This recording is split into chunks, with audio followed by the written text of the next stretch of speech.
के प्रायोजक हैं गोल्डी मसाले। नमस्कार, मैं हूं प्रदीप विश्वकर्मा और आप देख रहे हैं आज का मुद्दा। और आज का हमारा मुद्दा है ओबीसी के 3 हिस्से।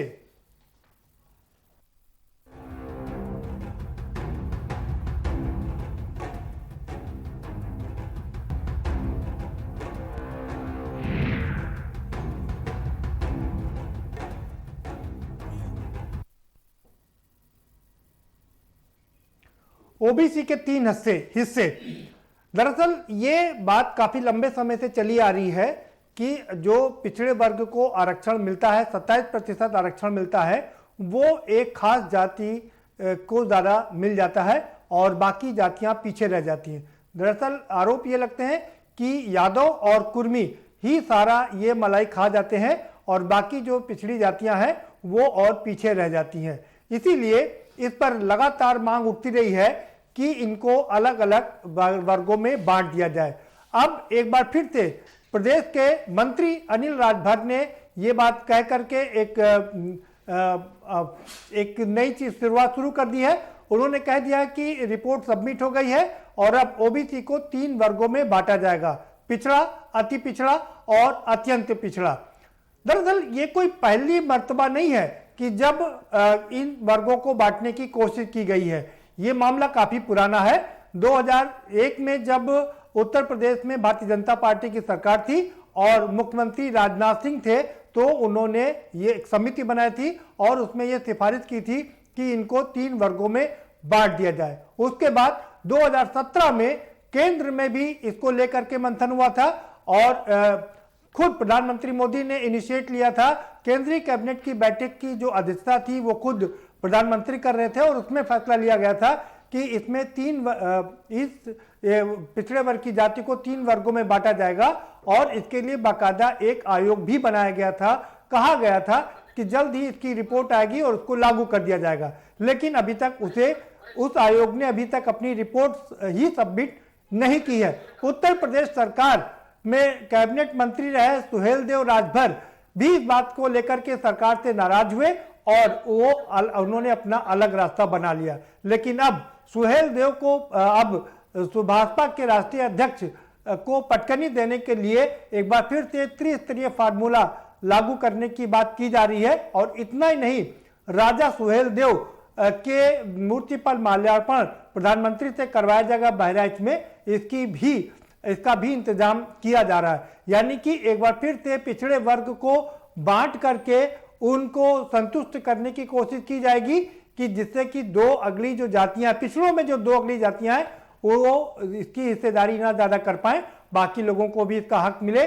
गांधी जयंती के अवसर पर एक आयोग की घोषणा की गई थी जिससे कि गांधी जी जो चाहते थे कि समानता का अधिकार सबको मिले, उस समानता के अधिकार को लेकर के बात की गई थी। लेकिन अभी तक केंद्र ने इस तरह की कोई पहल नहीं की है। लेकिन उत्तर प्रदेश सरकार में जरूर इस बात की चर्चा शुरू हो गई है और इसी पर हम चर्चा करेंगे। हमारे साथ में खास मेहमानों का पैनल जुड़ा हुआ है, हम उनसे आपको रूबरू करवाएंगे। लेकिन उससे पहले आपको एक रिपोर्ट दिखा देते हैं, जरा ये रिपोर्ट देखिए, समझिए, उसके बाद इस पर चर्चा करेंगे।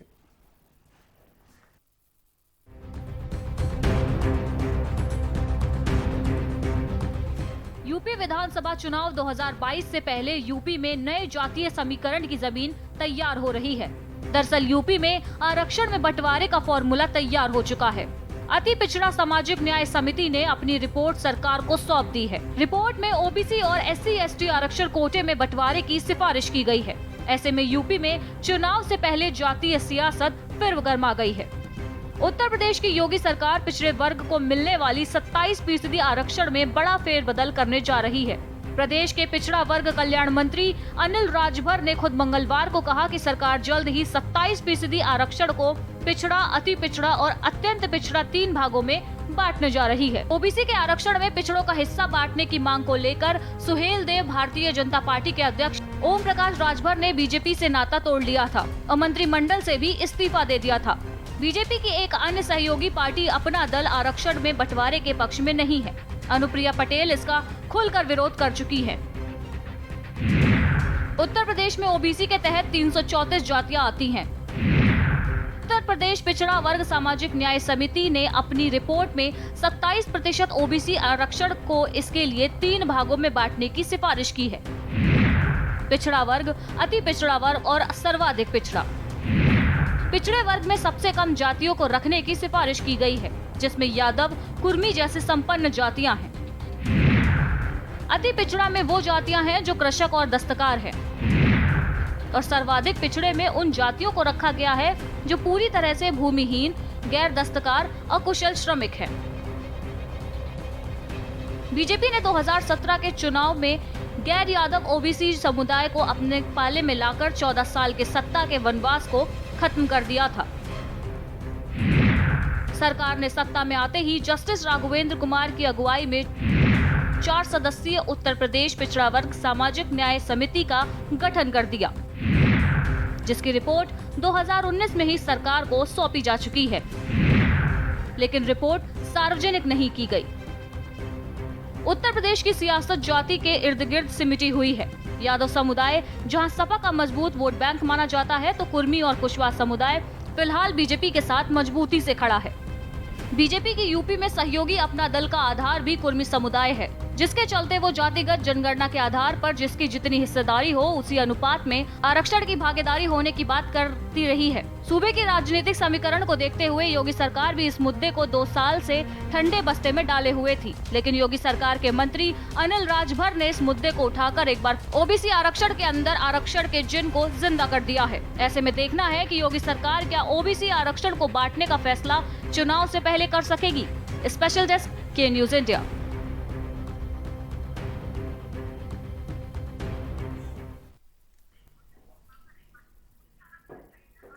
अब देखना ये दिलचस्प होगा कि क्या ये एक महज राजनीतिक स्टंट बन के रह जाएगा या इस पे कुछ काम भी होगा।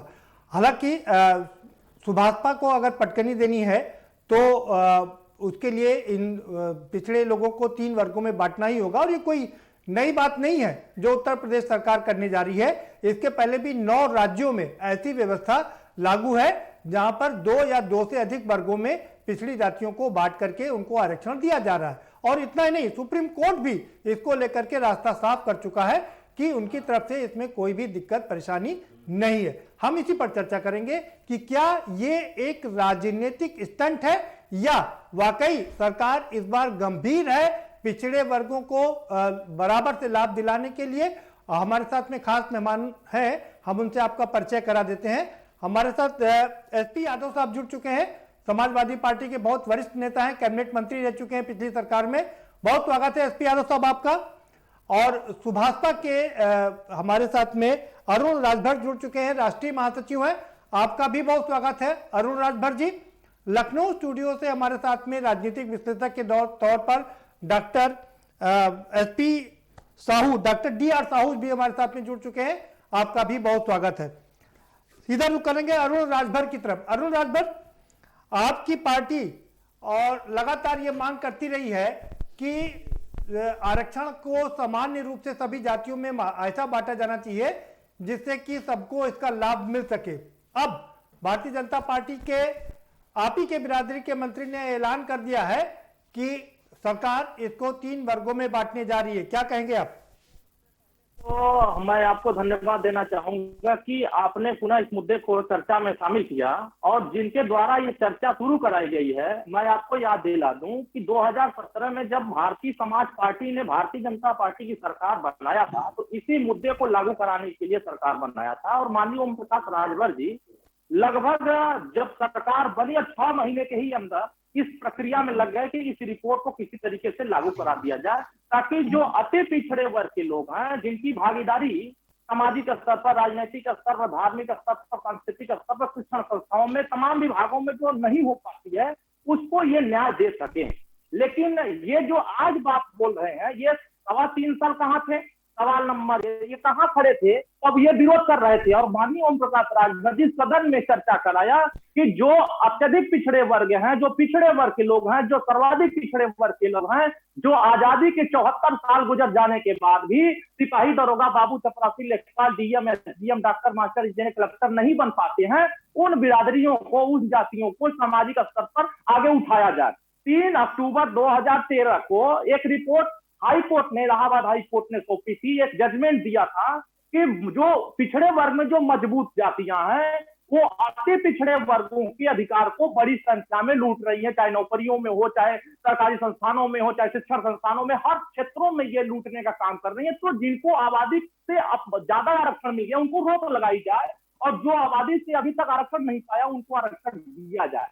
अब मैं आपको याद दिला दूं, 1953 में काका कालेलकर आयोग गठित हुआ था और 55 में इसकी रिपोर्ट आ गई थी और 23 साल तक इस रिपोर्ट को केंद्र सरकार की, कांग्रेस की सरकार ने रद्दी की टोकरी में रहा और 1978 में जब चौधरी चरण सिंह मुख्य प्रधानमंत्री बने तो इस काका कालेलकर आयोग की सिफारिश को लागू कराने के लिए बहुत संघर्ष किए, लेकिन ये लागू नहीं करा पाए। तो उसी में इन्होंने 1977 में एक मंडल आयोग बना दिया था और मंडल आयोग 1980। ठीक है अरुण राजभर जी, बड़ा लंबा इतिहास, इतना लंबा इतिहास का समय नहीं है हमारे पास में। आपकी बात आ गई, दोबारा से आपके पास में आऊंगा जी, दोबारा से आपका रुख करूंगा जी। नहीं समझ, अरुण राजभर जी, आपको तो पता है कि टीवी का समय बहुत ही कीमती होता है और उसमें थोड़े शब्दों में ज्यादा बात कही जाती है, इतिहास सुनने का समय यहाँ पर नहीं होता है ना। दोबारा से आपके पास में एसपी यादव साहब बता दूं जी जी जी जल्दी से, जल्दी 27% आरक्षण लागू हुए। मैं 27% आरक्षण लागू हुए, 31 साल हो गया और थानों में और ब्लॉकों में और तहसीलों में आप खाली रिपोर्ट देख लेंगे तो अति पिछड़े में जो राजभर है, चौहान है, पाल है, प्रजापति है, विश्वकर्मा है, अर्कवंशी है, बारी है, नाई है, गोड़ है, पाल है, इनके बेटा बेटी अभी तक किसी भी क्षेत्र में प्रतिनिधित्व नहीं पाए। अगर यही रिपोर्ट लागू करना था तो 2019 में लोकसभा चुनाव में आपको याद होगा यही भारतीय जनता पार्टी कही थी कि 2019 लोकसभा से 6 महीने पहले इस रिपोर्ट को लागू कर देंगे। मैं दावे के साथ कहता हूं अगर इनकी मंशा साफ है तो अभी कैबिनेट की बैठक बुला करके सदन चर्चा करा ले, चाहे अध्यादेश ला दें और अध्यादेश ला करके सदन में पास करा दें। ठीक है ठीक है ठीक है भाई, अरुण राजभर जी बात हो गई आपकी। एसपी यादव साहब, ठीक है एसपी यादव साहब क्या कहेंगे आप, क्या ये एक चुनावी स्टंट है कि 2019 में भी इसको सामने लाया गया और एक बार फिर से जब चुनाव सामने है तो इनको 3 वर्गों में बांटने की बात की जा रही है? देखिए बिल्कुल चुनावी स्टंट है क्योंकि महंगाई, भ्रष्टाचार, अभी देखिए अपराध में, अभी बदायूं में पहले हाथरस में हुआ, बदायूं में बलात्कार हुआ, मर्डर हुआ, तो ये सब सारी चीज को छिपाने के लिए और किसान आंदोलन कर रहे हैं, किसानों के ऊपर काला किसी कानून लागू कर दिया गया है, खिलाफ आंदोलन कर रहा है, तो उससे जनता का ध्यान हटाने के लिए ये, और भारतीय जनता पार्टी का तो ये हमेशा ये मॉडस ऑपरेंडी रहा है, डिवाइडेड रूल, हिंदू मुसलमान, पिछड़ा वर्ग को वो कर रहे हैं, पिछड़ा और पोस्ट बैकवर्ड, मोर बैकवर्ड। हम कह रहे हैं हमारी पार्टी का ये ट्रेंड है कि जनगणना करा लीजिए जातगत आधार पे, और जातगत आधार पे जनगणना करा लीजिए, जिसकी जितना पॉपुलेशन हो परसेंटेज के हिसाब से आप उनको आरक्षण दे दीजिए, उनको उनका हक दे दीजिए। और ये सरकार चूंकि नंबर 1, नंबर 2 ये है कि सरकार देखिए नौकरियां वैसे खत्म कर रही है, निजीकरण कर रही है, रेलवे का निजीकरण कई प्लेटफॉर्म सब कर रही है, और इन्होंने LIC को निजीकरण करने जा रहे हैं, तो निजीकरण कर देंगे, या तो निजी कंपनियों में या निजी संस्थाओं में आरक्षण तो है नहीं, तो ये आरक्षण तो ये खत्म ही कर रहे हैं। और पहले OBC या ST का जो अगर अपर उसमें मेरिट पे आ जाते थे तो उसमें आरक्षण में काउंट नहीं होते थे कोटे पे, आज वो भी कर दिया गया है। अब तो केवल SC BC को 27% में बांध दिया गया है और 50% में आरक्षण कर दिया गया, 50% में डी कर दिया गया। तो इस तरीके से ये सरकार पिछड़ों की विरोधी है, ये कभी नहीं चाहती है कि पिछड़े वर्ग जो है या दलित समाज के लोग ये जो है आगे बढ़े और इनको न्याय मिले। ये केवल वोट हासिल करने के लिए इनका हमेशा ही रहा है। ठीक है, क्यों नहीं करना है? ठीक है एसपी यादव साहब, ठीक है, समय हो गया आपका, दोबारा से आएंगे हमारे साथ में प्रोफेसर DR साहू साहब, आप क्या कहेंगे? ये कोई नया मामला नहीं है, 31 साल हो गए मंडल कमीशन को लागू हुए और लगातार इस बात की आवाज उठ रही है कि सबको सामान्य तरीके से, बराबर तरीके से आरक्षण का लाभ मिलना चाहिए, लेकिन वो नहीं मिल पा रहा है। देखिए, उत्तर प्रदेश और भारत की यदि संरचना को देखें, सामाजिक संरचना, उसमें जाति और राजनीति जब से आज़ाद हुआ है भारत, उससे पहले और उसके बाद भी वो कहीं ना कहीं एक राजनीति और जाति को प्रभावित किया है, जाति राजनीति को प्रभावित किया है। उसकी वजह से जातिवाद एक पनपने लगा और एक नई जामा के रूप में, नई अवतार के रूप में उभर के आया, खासतौर पे इस मतदान व्यवहार की राजनीति में और इलेक्ट्रल पॉलिटिक्स में। लेकिन उत्तर प्रदेश में और बिहार में और साउथ इंडिया में ऐसा कोई बात नहीं है। बात यह है कि जहाँ तक ओबीसी की रिजर्वेशंस की बात है, उसके 90 के बाद यदि आप देखेंगे, ये एक जायज़ बात है कि जो रिजल्ट्स और जो डेटा, जो तथ्य आ रहे हैं, उस तथ्यों के आधार पे ये 3 तरह की कैटेगरीज बनाने के लिए कुछ साइंटिफिक तरीके से बात की जा रही है। और उसमें परसेंटेज किस तरह से दिया जाएगा, वो तो एक कोई 7%, 9%, 11%, वो बात तो अलग है। लेकिन मेरा ये मानना है कि जो परिणाम दिख रहा है, उस परिणाम के आधार पे ये जो है, ये होने से बहुत सारे जो लोग पीछे हैं उनको फ़ायदा मिल सकता है। लेकिन बात वो है कि इम्प्लीमेंटेशन की बात आती है। बात यह है कि 2019 से हम लोग सुन रहे हैं, 2017 के बाद, 19 के बाद, और सारे जस्टिस हमारे जो वो रोहिणी है वो भी उसकी बात कर रहे हैं। उसके बाद वो डेट पोस्टपोन करते जा रहे हैं, जुलाई में आ रहा है।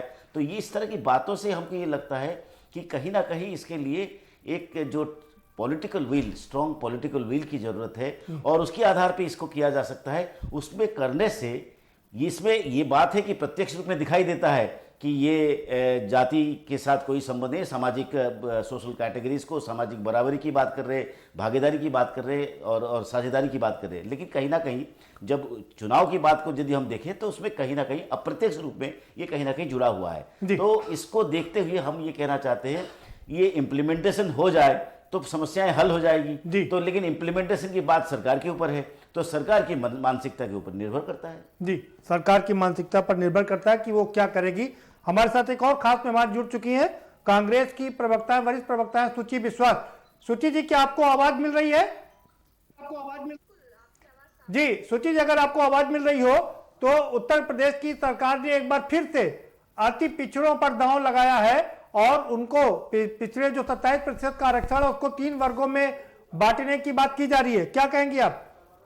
लेकिन जब तक वो धरातल पर रूपांतरित ना हो जाए तब तक इस सरकार की जो कार्यशैली है वो संदेहास्पद रहती है। और चाहे जातिगत व्यवस्था की अगर हम बात करें तो तरह तरह से हमने देखा है, क्योंकि इस सरकार का जो एजेंडा है वो ध्रुवीकरण का रहता है। बात हमेशा वो सबका साथ और सबका विकास की करते हैं, मगर उनके नजरिए में भिन्नता है। चाहे वो लॉ एंड ऑर्डर को डील कर रहे हों, चाहे वो एनकाउंटर्स रहे हों, चाहे और प्रदेश के तमाम सेगमेंट्स में हमने देखा सरकार का जो रवैया है वो किस तरह पर्टिकुलर सेगमेंट को इग्नोर करके चलते हैं। तो मनुवादी सिद्धांतों के पोषक है, वही उनकी कार्यशैली है। लेकिन जैसा कि मेरे किसी साथी प्रवक्ता ने अभी कहा कि सरकार की मानसिकता पर निर्भर है, तो मानसिकता तो सरकार की संदेहास्पद है, किंतु हम अपेक्षा करते हैं कि चीजें और बेहतर होंगी और सरकार एक समान व्यवहार करेगी और चीजों को विधिवत लागू करेगी। जी, ठीक है जी, ठीक है, ठीक है तुच्ची जी। हम professor D R Sahu ji के पास चलते। Professor D R Sahu, Arun Rajbhar ji ने एक सवाल उठाया कि पिछड़ों को, दलितों को 49% में बांध दिया गया है और दरअसल 50% रिजर्वेशन सवर्णों को दे दिया गया इसकी आड़ में। देखिए, वो एक बात है, उस बात पे यदि हम देखें तो ये तो एक पॉलिटिक्स ऑफ रिजर्वेशन, जो आरक्षण की एक राजनीति है, उसमें हम एक तरफ चंद्रमा की तरफ जा रहे हैं, एक तरफ हम बहुत सारी बातें करते हैं, विज्ञान में इतने हम लोग चले गए, वर्चुअल वर्ल्ड में चले गए। लेकिन अभी भी ये जो जाति और इस तरह की जो बातें करते हुए हम ये कहते हैं कि हमारे लिए प्राथमिकता है शिक्षा, हमारे लिए प्राथमिकता है स्वास्थ्य।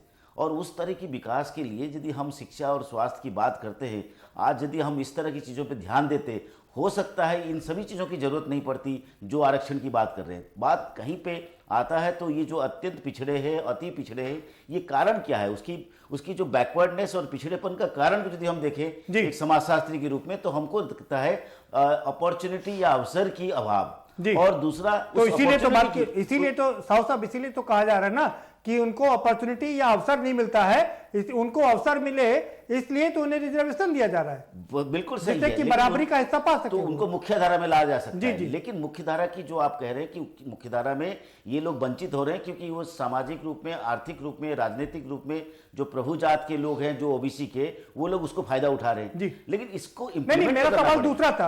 अरुण राजभर ने सवाल उठाया कि 50% रिजर्वेशन सवर्णों को दे दिया गया इसकी आड़ में, उसको लेकर क्या कहेंगे? देखिए, सवर्णों को 50% और ये 49% इस तरह की स्टैटिस्टिक्स में हम नहीं जाना चाहते हैं, लेकिन ये जो EWS की बात है, ये इसमें भी कहीं ना कहीं एक तार्किकता है क्योंकि आर्थिक रूप में जो सवर्ण लोग हैं वो भी कहीं ना कहीं वंचित है, तो इसलिए उनको दिया गया है। उसमें मैंने EWS की बात नहीं कर रहा हूं, आप या तो आप समझ नहीं पा रहे या मैं आपको समझा नहीं पा रहा। अच्छा, परसेंटेज की बात मैं बात ये कर रहा हूं कि जो 49% आरक्षण दिया गया है और 10% EWS को दिया गया, लेकिन बाकी का जो है वो सवर्णों के लिए आरक्षित कर दिया गया है। अरुण राजभर जी, क्या मैं गलत कह रहा हूं?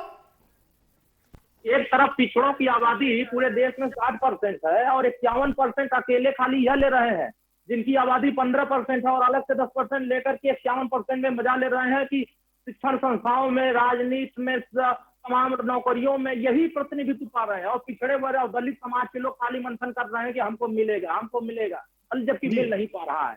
ठीक है, जबकि सच्चाई है कि 69,000 शिक्षक भर्तियों में। ठीक है, साहू साहब से उत्तर आप, अरुण राजभर जी, आप DR साहू से अपना सवाल सीधा पूछ सकते हैं। देखिए, मैं आपकी बात को समझ लिया, लेकिन बात यह है कि जब भी आप डेटाबेस सुन लीजिए, अरुण राजभर जी, DR साहू साहब आपको जवाब दे रहे हैं, पहले जवाब सुन लीजिए। मैं ये कहना चाहता हूं कि आपकी जो तर्क है उस तर्क में दम भी है, लेकिन उसमें बात यह है कि जो आप बताना चाहते हैं कि जो आरक्षण की परसेंटेज के आधार पे आप लोग वंचित हो रहे हैं, लेकिन आपको जितना मिला है उसकी लाभ तो भी बहुत सारे ओबीसी की कैटेगरी लोग नहीं ले पा रहे, इसीलिए ये कैटेगरी की बात की जा रही, रिजर्वेशन विद इन रिजर्वेशन की बात की जा रही है। तो ये आरक्षण के अंदर आरक्षण की जो बात कर रहे हैं, तो इसमें ये फायदा हो सकता है। और जहां तक ये बात कर रहे हैं, सवर्णों की बात करते हैं, स्टैटिस्टिकली जनसंख्या के आधार पे, आबादी के आधार पे जो आप बात कर रहे हैं, उस आबादी में एक तार्किक चीजें दिखाई दे रहा है, ये बात हम नहीं मना कर रहे, लेकिन इसके लिए एक दृढ़ राजनीतिक इच्छा शक्ति की जरूरत है, उसके लिए कमीशन की जरूरत है, और उसके लिए सरकार के पास हम लोगों की जो, आप लोगों की जो विचार है वो सामने जाना चाहिए। चलिए, रावत जी भी हमारे साथ में जुड़ चुके हैं। राम नरेश रावत जी जुड़ गए, भारतीय जनता पार्टी के विधायक हैं।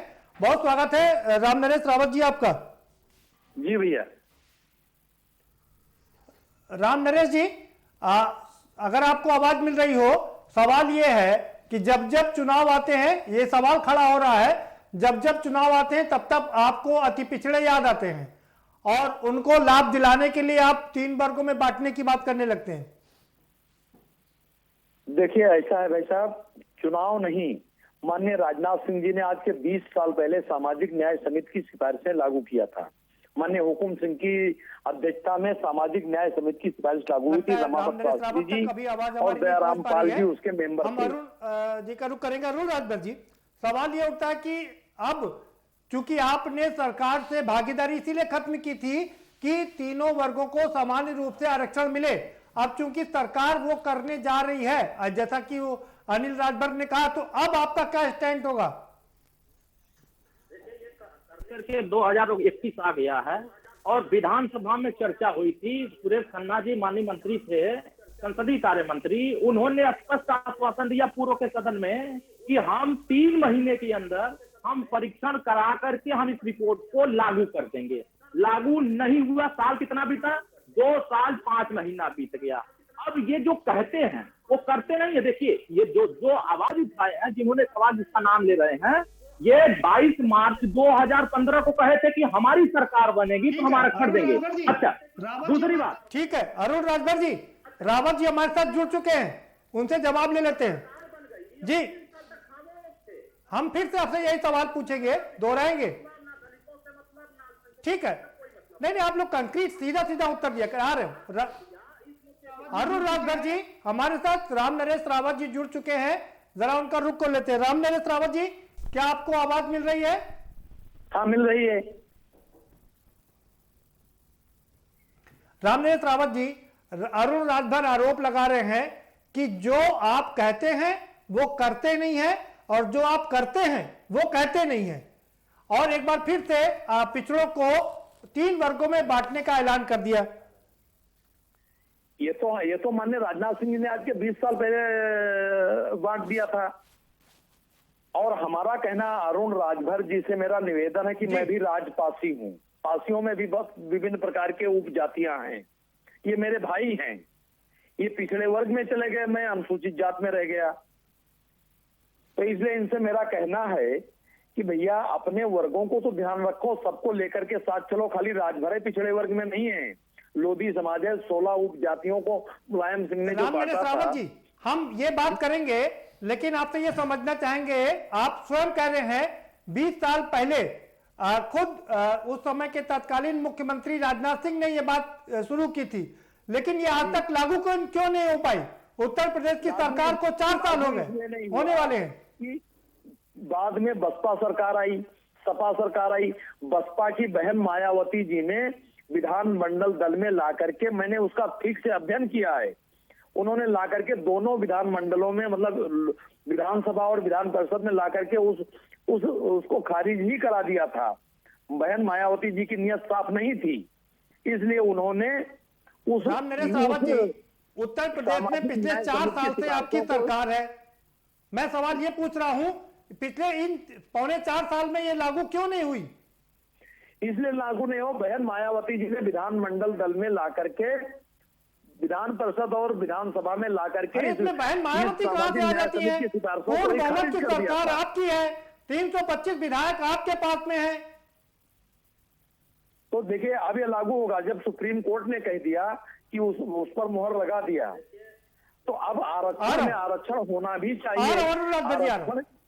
आरक्षण में आरक्षण होना ही चाहिए। नहीं होना चाहिए, ये तो बात तो 20 साल से कही जा रही है।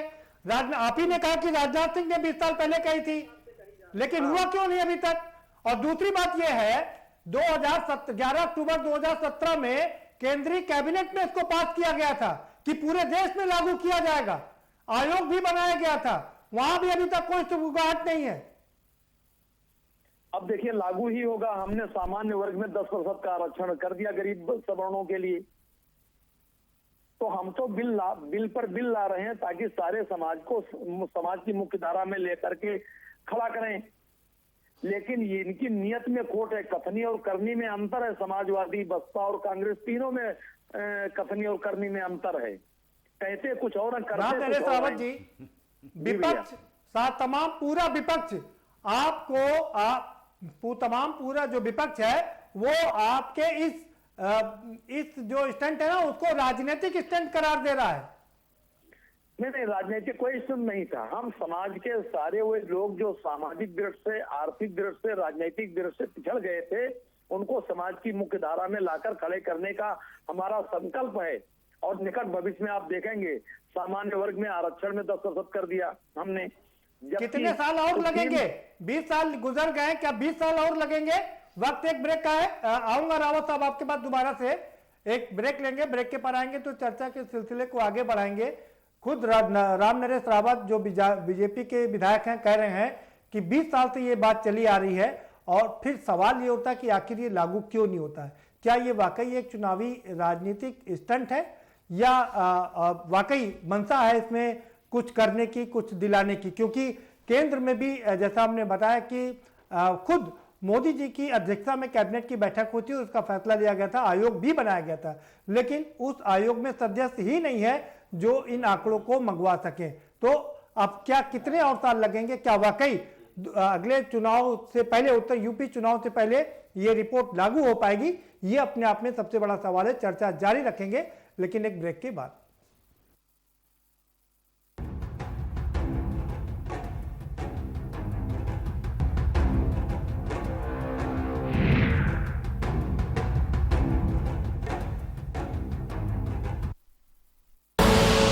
आप देख रहे हैं के न्यूज, खबरों का सारथी।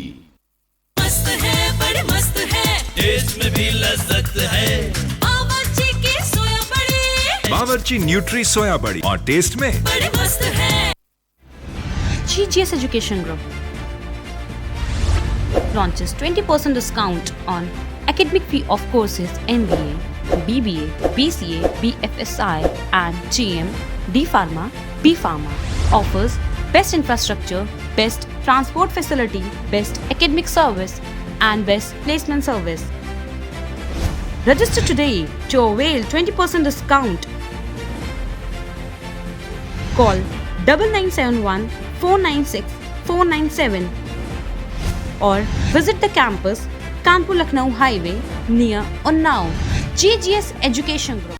खुदी को आजमाया है तो ये अंदाज आया है, खुदी को आजमाया है तो ये अंदाज आया है। तुम में भी मैं हूं, शुद्ध प्लस पान मसाला।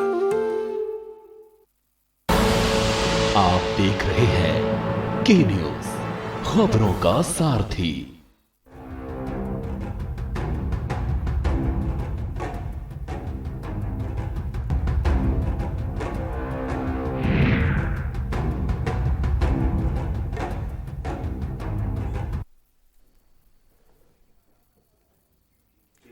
ब्रेक के बाद आपका स्वागत है। सूची विश्वास जी का रुख करेंगे। सूची जी, राजभर कह रहे हैं कि अरुण राजभर कह रहे हैं कि पिछले 31 साल से ये चल रहा है और 20 साल से इन वर्गों को 3 वर्गों में बांटने की कोशिश की जा रही है और तमाम बार आपकी सरकार केंद्र में 10 साल पिछले 2004 से लेकर 2014 तक थी। ये काम क्यों नहीं हो पाया? ये राजभर जी तो अभी सरकार में थे और जब सरकार में रहते हुए सरकार पर दबाव नहीं निर्भर कर पाए तो पैनल में रहते हुए बात को रखना मैं समर्थन करती हूं, लेकिन मैं ये आशा ज्यादा करती हूं कि जब वो पावर में गवर्नमेंट के सपोर्ट में गवर्नमेंट के साथ रहे तब भी अगर वो इतनी ही मजबूती के साथ इस विचार को लागू करवा पाने में सक्षम होते तो हम उनके नेतृत्व के कायल होते, क्योंकि क्या था क्या नहीं ये तो पुरानी चीजें हैं, लेकिन अभी वो पावर में साथ में थे तो इसीलिए तो हमने सत्ता को लात मार दिया निस्वार्थ तरीके से समाज के लिए। ये आपको याद नहीं है? आप हमारे डिबेट में बहुत बार बैठक में रही है, बहुत चर्चा हुई है, हमने मुखार होकर के विरोध किया है। माननीय ओम प्रकाश राजभर जी, यहाँ तक कि गृह मंत्री और माननीय अमित शाह जी और समझौता कराने आए थे। ये बात आप क्यों भूल जाती है? हमने जो दबाव बनाया था सरकार की मंशा नहीं थी करना। नहीं, आपने लात मारी, लेकिन पर्याप्त उपभोग के दौरान अगर आपने विधिवत दबाव भी बनाया होता तो हम आपके साहस और संयम के भी कायल होते। मुझे आपने लात मारी उसमें कोई संशय नहीं। हमने कमेटी गठित कराया, हमने रिपोर्ट मंगा दिया, रिपोर्ट माननीय मुख्यमंत्री जी तक पहुंचा दिया। हम तो मुख्यमंत्री थे नहीं कि हम उस रिपोर्ट को लागू कर देते। अब तो माननीय मुख्यमंत्री जी और आपके विधायक साथ लोग थे। आपके विधायक जब सदन में चर्चा हो रही थी, कांग्रेस पार्टी के लल्लू जी बगल में बैठे थे, पिछड़े वर्ग से आते हैं। एक बार भी नहीं कहा माननीय ओम प्रकाश राजभर जी मैं इस बिल का समर्थन करता हूँ। माननीय योगी जी बताए समय कि सामाजिक न्याय समिति की रिपोर्ट कब लागू होगी, समय तो सवाल आपके नेता ने नहीं किया है।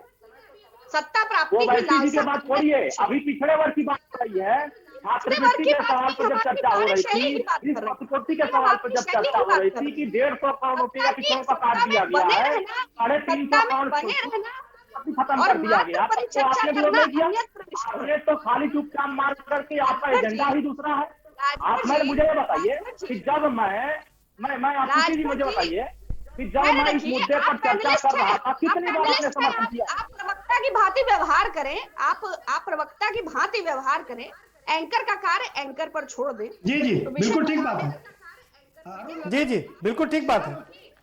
अरुण राजभर जी तो सवाल पूछे जा रहे हैं, उसी का जवाब दीजिए भाई। सत्ता के विरोध में है, सत्ता के लिए मुखर रहे। आप 27 जातियों की बात करें या 127 जातियों की बात करें, वो आपका एजेंडा है, आपकी पार्टी में आपकी आइडियोलॉजी है। I absolutely agree. आपकी पार्टी सोचिए जी, आपकी पार्टी 52 साल तक काका कालेलकर आयोग से लेकर के मंडल कमीशन तक विरोध किया था। बताइए कि विरोध नहीं किया था? आपने क्या लागू करा दिया? आपने क्यों नहीं? 22 ऐसी सिफारिशें हैं जिसको लागू नहीं होने दिया, आपने लागू नहीं होने दिया। आपकी पार्टी किस सन में बनी है? मुझे बताइए। आपने लागू होने नहीं दिया, आप चली गई SC/ST पर।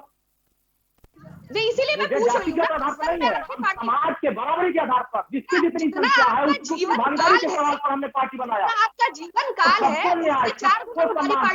सबको अधिकार देने की बात करते हैं। ठीक है सूची विश्वास जी आएंगे आप। ठीक है सूची विश्वास जी आएंगे आपके पास दोबारा से। अरुण राजभर जी, आप जरा मुझे ये बता दीजिए कि अब चूंकि सरकार ये लागू करने जा रही है, और आपकी ये सबसे प्रमुख मांग थी, तो क्या आप वापस सरकार में जाएंगे या बाहर रहकर विरोध करेंगे? अरे ये भारतीय झूठ पार्टी वाले हैं जी। ये जो कहते हैं ना कि हम लागू करने जा रहे हैं, आप हमसे बहुत चर्चा कर रहे हैं इस मुद्दे पर। 2000 लोकसभा 19 से पहले माननीय अमित शाह जी ने कहा था, अब वो उससे राष्ट्रीय अध्यक्ष से बड़ा कोई भाजपा में नहीं था, उन्होंने माननीय ओम प्रकाश राजभर जी से 12 अप्रैल 2019 को कहा कि मेरी सरकार 2019 में बनवाओ, 6 महीने से पहले हम इसको लागू कर देंगे, और 6 महीने का वादा किया था, नहीं लागू किया। अरुण राजभर जी, एक सवाल और सुन लीजिए। भारतीय जनता पार्टी प्रधानमंत्री को आमंत्रित किया जा रहा बहराइच में राजा सुहेलदेव जी की जयंती मनाने के लिए। अरे स्वागत है, लेकिन राजा सुहेलदेव राजभर जी का स्वागत जयंती मनाने के लिए आ रहे हैं तो मैं स्वागत करता हूं, लेकिन राजभर पार्टी का अगर मनाने आ रहे हैं तो इसका विरोध करेंगे माननीय ओम प्रकाश राजभर जी, ये बात नोट कर लीजिए। जबकि गाजीपुर में आए थे डाक टिकट जारी करने के लिए, राजभरों का वोट लेने के लिए, हमने विरोध किया था कि पहले महाराजा सुहेलदेव राजभर लिखो तब मैं आऊंगा, मैं नहीं गया। तो उसी तरीके से बहराइच में करने जाए 118 लाख रुपया हमने आवंटन कराया सरकार में रह करके कि महाराजा सुहेलदेव की दिवाली जो टूटी पड़ी है उसका निर्माण कराने के लिए। अभी तक सरकार ने कोई काम वहां नहीं किया। अब ये जुमलेबाज लोग हैं, इसीलिए इनका नाम भारतीय जनता पार्टी रखा हूं। ये कुछ करेंगे नहीं, ये सिर्फ बयान देंगे, अपनी को कुछ नहीं देंगे। हम तो कहते हैं ठीक है राम नरेश रावत जी, ठीक है अरुण राजभर जी, बात हो गई आपकी। राम नरेश रावत जी वो कह रहे हैं कि आप लोग कहते तो बहुत कुछ है लेकिन करते कुछ नहीं है। नहीं, ये इनसे पहले बता दीजिए अरुण जी से कि सुहेलदेव जी राजभर नहीं थे, वो सुहेलदेव भारस्यू थे। और 1278 में जब मोहम्मद बिन तुगलक आया तो उसने भारस्यू मारो अभियान चलाया। हम इधर बचे पास्यू कह करके, ये उधर बचे भर कह करके। अरे भाई राम नरेश रावत जी, माफ करिएगा, इतिहास हम लोगों ने भी पढ़ा है। मोहम्मद गोरी, मोहम्मद बिन तुगलक कब तक आक्रमण करवाएंगे इस पर? छोड़ दीजिए उनको, जो सवाल है उसका बताइए, जवाब दीजिए। क्या सुभाषता को वापस पार्टी में लेंगे? किसको? हेलो, आवाज नहीं आ रही भाई साहब आपकी। राम नरेश रावत जी भैया भाई रुकिए, अरुण राजभर जी रुकिए, आपके पास आ रहा हूं दोबारा से। ठीक है राम नरेश रावत जी, आप अपनी बात रख सकते हैं लेकिन इतिहास मत बताइएगा प्लीज। क्रिमिनल ट्राइब एक्ट 1871 में लागू हुआ था, तो तमाम जातियों पर भारत का संविधान, इनको अरुण जी को समझा दीजिए, भारत का संविधान 2 भागों में बटा समाज के लिए। एक सामान्य माफ करिएगा अरुण वर्ग में से जो अनुसूचित बना दिए। राम नरेश रावत जी, मैंने आपसे अनुरोध किया, यहाँ जितने लोग बैठे हैं सब प्रबुद्ध वर्ग हैं, मुझको छोड़ करके सबको इतिहास पता है, तो इतिहास मत बताइए, वर्तमान की बात करिए। क्या इस बार लागू होगी रिपोर्ट ये? और अरुण राजभर सुभाषपा आपके साथ आएगी क्या? विश्वकर्मा जी हमारी बात तो सुन लो जरा से, आधे मिनट में।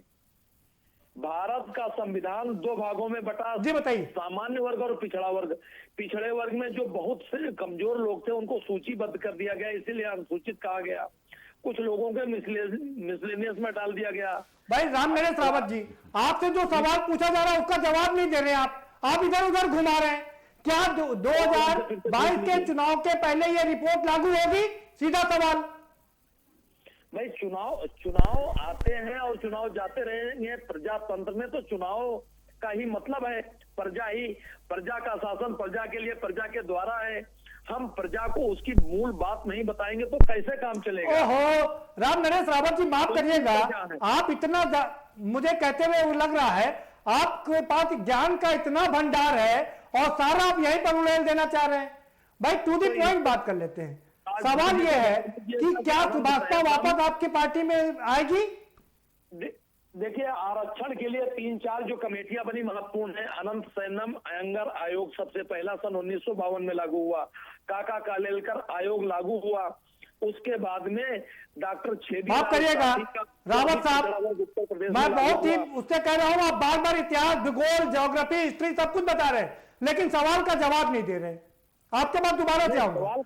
एसपी यादव साहब कुछ कहना चाह रहे हैं। यादव साहब आप कुछ इस बात का तो हमारे प्रधानमंत्री जी ने जवाब दे दिया था। अरे भाई वो तो मुझे पता है कि सरकार बनती है जनता के लिए, जनता के द्वारा। विश्वकर्मा जी हमारी बात तो सुनिए। अरे सर, ये किसको बता रहे हैं? यहाँ सूची जी बहुत ही लर्नेड बैठी हुई है। Professor D.R. साहू साहब कितने लर्नेड आदमी है और सपा नेता, कैबिनेट मंत्री रह चुके हैं। आधे मिनट से भी एक अकेला मैं हूं जो बेचारा हूं। आधे मिनट में हमारी बात सुनिए। मोदी जी से जब बताइए। मीडिया ने आप लोगों से पूछा कि आप किस विचारधारा पर काम करेंगे, तो उन्होंने कहा हमारी 3 पीढ़ियों की विचारधारा पर काम करेंगे, मेरी व्यक्तिगत कोई विचारधारा नहीं होगी। राष्ट्रवाद पर काम करेंगे और अंत्योदय पर काम करेंगे। माननीय श्यामा प्रसाद मुखर्जी का चित्र। अरुण राजभर जी रुकिए भाई, आ रहा हूं आपके पास, रुकिए। जी का चित्र अरुण राजभर जी रुकिए जरा, पहले जवाब लेने दीजिए पूरा जी। उन्होंने ही जो लागू किया, फिर अटल आडवाणी। रामनरेश रावत जी, आप जल्दी से यह भी बता दीजिए, आप इस बात का जवाब नहीं दे पा रहे हैं कि प्रधानमंत्री नरेंद्र मोदी ने 2017 में ही कहा था कि 6 हफ्ते के अंदर इसको लागू किया जाएगा रिपोर्ट मंगाने के बाद। अभी तक वहां भी कुछ भी नहीं हुआ। माननीय मोदी जी ने आरक्षण की बात तो कर दी, सामान्य वर्ग में 10% का आरक्षण तो कर दिया। इसी प्रकार से जो क्रीमी लेयर, अच्छा, जो अत्याधिक वाह, पिछड़ा, ये तो सिफारिश डॉक्टर ठीक है, जवाब मिल गया। एसपी साहब, रामनरेश रावत जी आपका जवाब आ गया। एसपी यादव साहब, रावत साहब कह रहे हैं कि मोदी जी ने जो कहा था वो पूरा कर दिया, ईडब्ल्यूएस को आरक्षण दे दिया 10% का। अवसर मिला, पूरा किया और भविष्य में 2 करोड़ नौकरी हर साल देंगे। 12 करोड़ होना चाहिए, एक दिन नहीं मिला, नौकरियां समाप्त हो गई। उन्होंने कहा था 15 लाख रुपए खाते में जाएगा, वही सब खाते बट्टे में चला गया। देखिए ऐसा है विश्वकर्मा जी, अगर भारतीय जनता पार्टी अगर वाकई में बैकवर्ड की जो है वो है हितैषी है, तो पार्लियामेंट तो विधानसभा और लोकसभा में आरक्षण लागू करेंगे हाईकोर्ट की। नहीं तो आखिर ये पिछड़ों का, नहीं तो आखिर ये पिछड़ों का हितैषी कौन है? आप हैं क्या? सुनिए, जो वाकई में बैकवर्ड के हित पे बात कर रहा हूँ। अगर ये हितैषी है तो निजी जो संस्थाएं हैं, निजी जो क्षेत्र है, उसमें आरक्षण लागू करें सीबीटी के। नहीं, एसपी यादव साहब, ये सब बात आप कह चुके हैं, दोबारा रिपीट मत करिए। आप ये बता दीजिए, क्या आप अत्यंत पिछड़ों के और पिछड़ों के हितैषी हैं? क्या आपकी पार्टी है क्या? अगर आपकी पार्टी हितैषी है तो फिर आपने इस फार्मूले को लागू क्यों नहीं किया 5 साल के अंदर? पंचायत चुनाव 2-4 दिन के बाद में आचार संहिता लागू हो जाएगा। एसपी यादव साहब, मुझे इस बात का जवाब चाहिए कि आपकी पार्टी 5 साल तक सरकार में थी, आपने ये रिपोर्ट लागू क्यों नहीं किया? 2011 में जनगणना हुई थी पिछड़ों की, 5,000 करोड़ रुपया खर्च किया गया था। हमारी पार्टी स्टैंड है कि जातिगत आधार पर जनगणना किया जाए और जिसकी जितना आबादी है उस हिसाब से उनको सुविधा, आरक्षण सब कुछ दे दिया जाए। तो अगर ईमानदारी की बात यह है तो उसी में सबको, ये गलत बात कर रहे हैं। 4 बार इनकी सरकार रही है, 4 बार की कार्यकाल में तमाम भर्तियां इन्होंने किया है और इनको जानकारी होगी। उस समय ये मंत्री थे, राजभर जी, आप ये मंत्री थे 3 अक्टूबर 2013 को, आपको बता दूं तत्कालीन मंत्री ये भी थे। 3 अक्टूबर 2013 को इलाहाबाद हाईकोर्ट ने एक रिपोर्ट दिया था। इस रिपोर्ट में स्पष्ट कहा था कि उत्तर प्रदेश की मजबूत जातियां जो पिछड़े वर्ग की तो कमजोर जातियों का हिस्सा लूट रही है, तो इनके आरक्षण पर रोक लगाई जाए और आरक्षण तब तक इनको रोक लगाई जाए जब तक उसी पिछड़े वर्गों को आरक्षण मिल न जाए। लेकिन उस समय इन लोगों ने कुछ नहीं सवाल किया, इसके ले लिया था इलाहाबाद हाईकोर्ट के सवाल पर। अब ये बोले नहीं थे और आज ये नारा लगा रहे हैं जनगणना जनगणना। अरे आप 2021 में जी रहे हो, 27% आरक्षण 31 साल से मिल रहा है। 31 साल से आज यहाँ हम खड़े हैं कि न तो राजभर का सिपाही बन पाया, न चौहान बन पाया, न पाल बन पाया, न प्रजापति बन पाया, न रघुवंशी बन पाया, न बिहार बन पाया, न विश्वकर्मा बन पाया। अरुण राजभर, आपसे सवाल मेरा ये है, सवाल सुनिए। अरुण राजभर जी, एसपी यादव साहब 1 मिनट शांत हो जाइए, अरुण राजभर से सवाल पूछना है जी।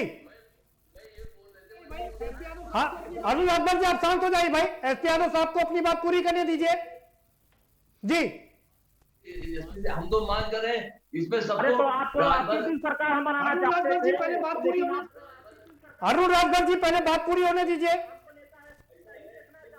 स्टेफनी बनकर रहो, उनका मकसद तो वही है कि डिवाइड एंड रूल, इनको बांटो, पिछड़ों को बांटो, हिंदू मुसलमान में बांटो। वही करते हो और अभी तो डिवाइड एंड रूल नहीं बना रहे थे। हम तो कह रहे थे 2017 में समझौता कर लो, अब तो आपको समझ में नहीं आया। अगर हमने बीजेपी की सरकार बनाए अपने मुद्दों के आधार पर सरकार बना दी तो आपको तकलीफ हो गई कि हम डिवाइड एंड रूल भाजपा के साथ चले गए। ये जो है बी टीम है, ये समाजवादियों की जो एक थिंकिंग बन गई है ना, ये बहुत गलत है। नहीं आप ठीक है भाई रुकिए, डीआर साहब ठीक है भाई रुकिए, डीआर साहू जी के पास चलेंगे। डीआर साहू साहब। हाँ जी, एसपी यादव साहब रुकिए, आ रहा हूं आपके पास। प्रोफेसर साहब हमारे साथ मौजूद है, उनसे निर्णय करा लेते हैं। क्या लगता है कि ये सारी राजनीतिक पार्टियां मिल करके, मिली भगत करके खेल खेलती हैं बाकी काम के नाम पर, ऐसे ही बांटने के नाम पर? देखिए क्योंकि मौका सबको बराबर का मिला, सबकी सरकारें थी। बिल्कुल। तो उत्तर प्रदेश में जो राजनाथ सिंह की जो बातें हैं, मेरा ये मानना है और मैं थोड़ा पॉजिटिव रूप में सोच रहा हूँ, सकारात्मक रूप में सोच रहा हूँ कि सरकार की बहुमत है और सरकार चाहेंगे तो ये कोई उनके लिए कोई कष्ट की बात नहीं है, ये आराम से हो सकता है। उसकी प्रोसीजर है, उस प्रोसीजर के माध्यम से इसको लाया जा सकता है। अभी भी समय है और उसके साथ साथ ये इसके नतीजे भी उनके लिए बेहतर होगा। लेकिन ये करेंगे, क्या करेंगे, नहीं करेंगे, ये बात इम्पॉर्टेंट है। लेकिन जहाँ तक इस तरह से लंबी समय से ये चल रहा है तो कहीं ना कहीं इसको हम लगता है कि ये दृढ़ राजनीतिक इच्छा शक्ति की ज़रूरत है और उनके साथ बहुमत भी है और उनके साथ बहुत सारी ऐसी चीज़ें हैं जो वो चाहते हैं वो कर भी सकते हैं। तो इसलिए मेरा ये मानना है कि हम लोग इंतजार कर सकते हैं, हम लोग उम्मीद कर सकते हैं कि इस पार्टी, भारतीय जनता पार्टी जो सरकार में है, इसको 2022 से पहले ले आए। ठीक। राम नरेश रावत जी, सीधा सवाल पूछ रहा हूं आपसे, सीधा जवाब चाहिएगा। सवाल यह है कि अपना दल जो आपके साथ है वो इसका विरोध कर रही है और इसके पहले ही सुभाषपा आपका साथ छोड़ चुकी है। अब अपना दल के साथ क्या करेंगे आप? अपना दल हमारा अपना दल है जब तक हमारे साथ है। अगर हमारे साथ नहीं रहेंगे तो उस तरीके की बात करेंगे। लेकिन इस समय में बात कर रहे हैं भाजपा को छोड़ करके सामाजिक न्याय पर कोई और दूसरा बात नहीं कर रहा। सब तो खाली अपनी जात, अपने धर्म की बात कर रहे हैं। हम तो सबका साथ, सबका विकास, सबका विश्वास लेकर के काम कर रहे हैं। मैं तो निश्चित रूप से निकट भविष्य में जो माननीय राजनाथ सिंह जी ने सामाजिक न्याय समिति की सिफारिशें लागू किया था, वो पूरे हिंदुस्तान में माननीय मोदी जी उसका अनुसरण करेंगे और उसको लागू करेंगे 2022 से और 24 के बीच में। कब करेंगे? सबका साथ, सबका विकास दिखाई देने लगेगा। भाई 2017 में ही कहा था 6 हफ्ते में लागू कर देंगे, तो वो 6 हफ्ते अभी नहीं हुए क्या? देखिए कभी कभी कुछ परिस्थिति होती। मायावती जी से आप पूछो, मुलायम सिंह से पूछो कि ये बड़े दल थे, अपना दल, और ये तो बहुत छोटे दल हैं, तो हमारे सहयोग और हमारे को भटकाइए नहीं।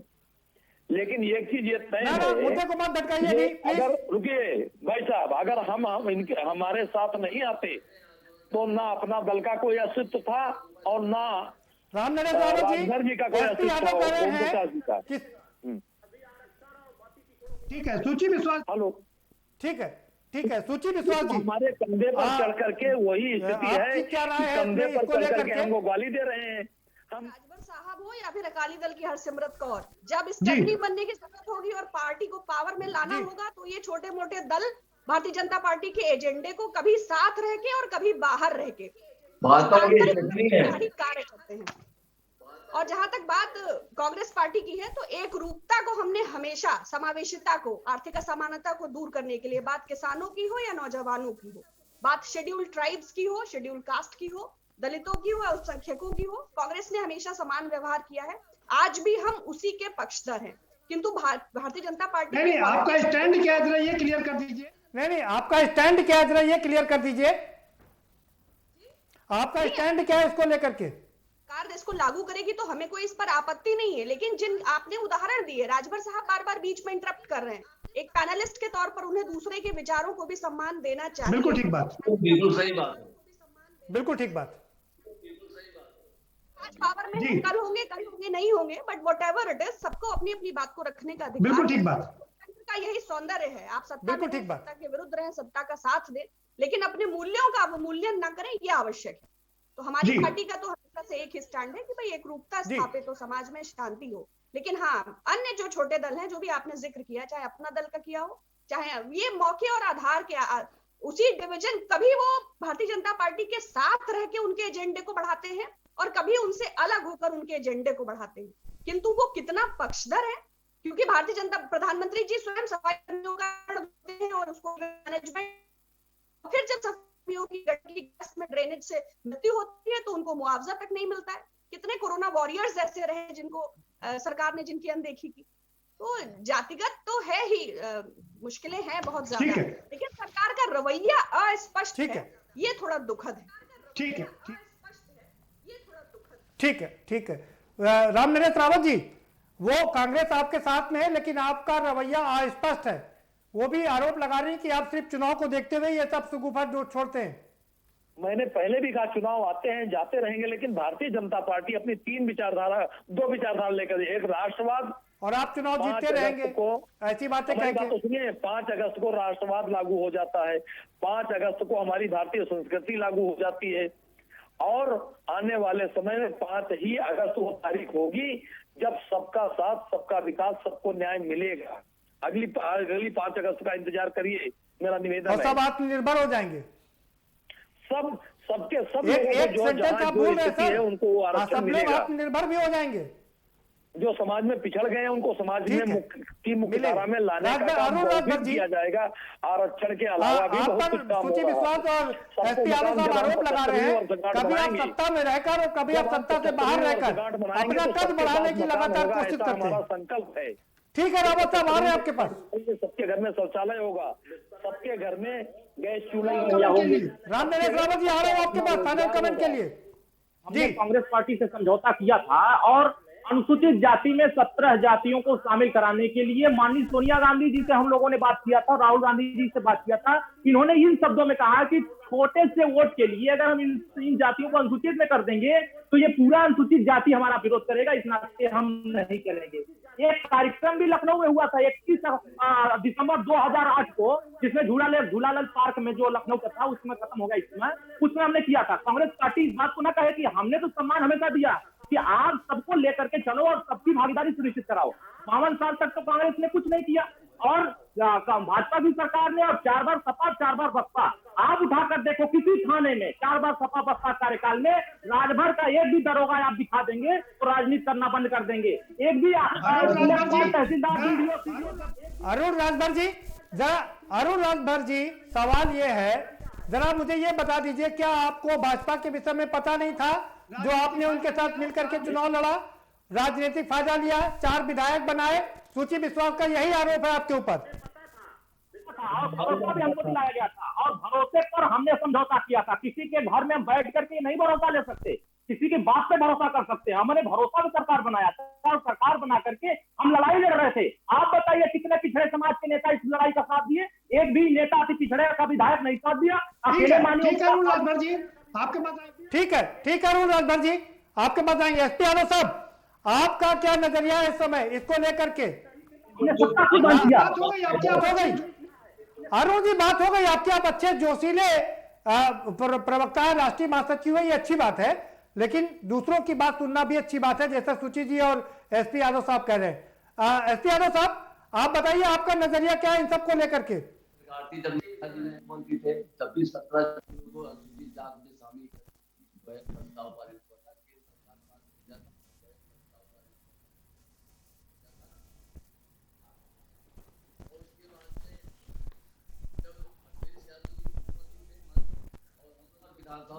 ठीक है एसपी यादव साहब, आपके पास ठीक है एसपी यादव साहब, आपके पास दोबारा से आएंगे। आपकी आवाज में कुछ तकनीकी व्यवधान है। डीएपी साहू साहब, आप क्या कहेंगे कि ये विशुद्ध राजनीति है या वाकई सामाजिक न्याय की लड़ाई है? देखिए एसपी साहब आपके पास जी। देखिए प्रदीप जी, इसमें जो मुद्दे हैं बहुत ही प्रासंगिक है। एसपी यादव साहब, जनगणना के आधार पे जात के आधार पे करा लिया जाए और उसके बाद में उस आधार पे जिसकी संख्या भारी उसकी उतना भागीदारी, ये हो जाए। जनसंख्या कराने में तो एक दशक और निकल जाएगा एसपी यादव साहब, और आपने क्यों नहीं कराया उस समय, यह भी सवाल उठता है। ठीक है, वही मैं पूछ रहा हूं कि तब क्यों नहीं जनगणना कराई, लेकिन जनगणना केंद्र का विषय। ठीक है, डीआर साहब आपका फाइनल कमेंट। देखिए, उन्होंने बहुत अच्छी बात कही कि 2021 की जो जनगणना है उसके लिए जो सोच है। एसपी यादव साहब, समय समाप्त हो गया है, आपका वर्जन, आपका फाइनल कमेंट भी आ चुका है, सुन लीजिए। डीआर साहब कुछ कह रहे हैं। 2021 की जनगणना में ये बातें करने के लिए हमको पहले से ही तैयार करना चाहिए था, लेकिन जो हुआ नहीं जी। तो मेरा ये मानना है कि इस तरह की जो बात है, जो मुद्दा है, वो बहुत ही प्रासंगिक है। एसपी यादव साहब सुन लीजिए भाई, डीआर साहब कुछ कह रहे हैं जी। ये जो सामाजिक बराबरी की बात करते हुए जो ये रिजर्वेशन विद रिजर्वेशन है, ये बहुत ही प्रासंगिक बात है। इसको कोई भी राजनीतिक दल इसको विरोध नहीं कर सकते हैं जी, क्योंकि इसमें बहुत सारे जो अति पिछड़े, अत्यंत पिछड़े लोगों का बहुत फायदा भी हो सकता है जी। लेकिन बात वो नहीं है, बात यह है कि इसको लागू करने की बात है जी। तो बात लागू करने के लिए दो बात कह रहा हूं कि अभी भी दोबारा मैं कहना चाहता हूं, एक राजनीतिक इच्छा शक्ति, दृढ़ इच्छा शक्ति की बात है, और एक पावर जो ऑलरेडी उनके पास है, भारतीय जनता पार्टी के पास बहुमत है जी। वो बहुत सारे कुछ कर पा रहे हैं, इसको भी कर सकते हैं। ठीक, बहुत शुक्रिया आप सभी मेहमानों का, बहुत शुक्रिया इस चर्चा में शामिल होने के लिए। तो प्रोफेसर डीआर साहब कह रहे हैं कि अगर ये लागू हो जाए, रिपोर्ट लागू हो जाए तो सबका भला हो सकता है, पिछड़ों का भला हो सकता है, क्योंकि जो अति पिछड़ी जातियां हैं और वो कहीं वाकई पीछे रह गई हैं, क्योंकि 27% जो आरक्षण है उसमें ज्यादातर मलाई या तो कुर्मियों ने खाई या यादवों ने खाई, बाकी लोग पीछे रह गए। और यही कारण है कि लगातार बार बार ये मांग उठती रही है कि सभी को लाभ मिले, इसलिए इसको 3 श्रेणी में बांट देना चाहिए। यूपी की सरकार एक बार फिर से ऐसी बातें कर रही है, लेकिन क्या वो 2021 के चुनाव से पहले इसको लागू करेगी, ये देखना काफी दिलचस्प होगा। फिलहाल इस कार्यक्रम में इतना ही, आप हमें दीजिए इजाजत और बाकी खबरों के लिए देखते रहिए के न्यूज इंडिया।